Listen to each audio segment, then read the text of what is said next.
قدران و مداران سویت ایران ما در هر یک جا امر معروف میکنیم، وادار میکنیم که شرایط به‌جای شده است.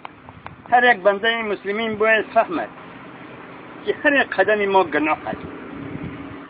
چون که میگویند جوانان زیایان آینده ملت است، اکثر زیایان حاضر در تاکید میکنیم که بچه‌ها جون تپروس نکشه، ناس نکشه، تو مرد باشی بنگ بزن، افیون بزن، آنه گیر بزن، ککاین مریخوان بزن، تو نامرد هستی برم ناس میخری همون پیوه غدا رو شکمت برم که دیگه قبلی ساقرم آری آن میمری سپیش زنی کنیک منزی ما بزن که یک کبینه بگه مرد این نامرد.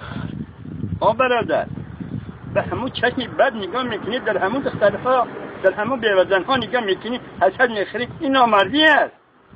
میتونه قپیدگی تا فوز مانده گویده میگی وقتی مرد هستی نامردی نکن. ما در هر جا میزنیم همین مسئله میبینیم.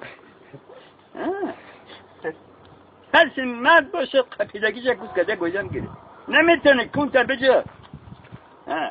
به همین برادر عبری معرفی خانزینه ما با خن هستید کسی که یگان عرض شکایت دارم همه به عرض زیرین نال خود سیاد که زنگ زنید با ما در تماس باشه.